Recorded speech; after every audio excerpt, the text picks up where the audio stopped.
हेर्नु है साथीहरू, मैले दसैँमा बोकेको ब्याग खोदाल्दैछु के रहेछ त्यसमा सबै निकालेर देखाउँछु ल।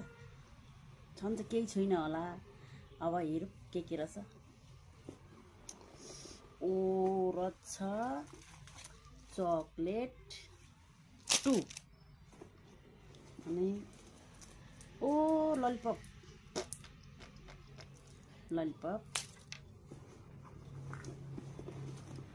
फेरि ललिपप छ जस्तो छ हौ।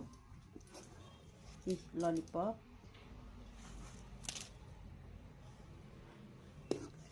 चस्मा अनि छ कि के पो छ हेरौँ त। ओ पैसा छ, पैसा दसैँमा टिका लाग्यो पैसा रहँदै रहेछ। यस्तो हुन्छ क्या गाइस, ठुलो नोट चाहिँ फुत्तै निकालियो होला होइन। यो चाहिँ बसिरहेको रहेछ नि गुजीमा होइन नि ब्यागमा। आज ब्याग सफा गर्नु पर्यो भनेर निकाल्न खोज्दाखेरि के रहेछ भनेर हेरेको क्या ब्यागभित्र।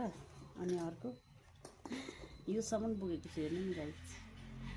अनि बुढाडी भएपछि सबै थोक चाहिँदो रहेछ क्या, सबै थोक। अनि अर्को छ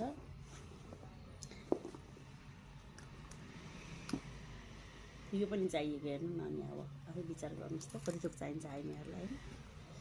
अब चाहिँ सकियो जस्तो छ, सकिएछ गाइस। खाली भइदिइरहेको क्या फेरि ब्याग त हेर्नु न। अब यो ललिपप चाहिँ किन बोक्दिरहेको छु यो बुढी मान्छे भएर भन्नुहुन्छ होला कि, तर मैले किन बोकेको भने नि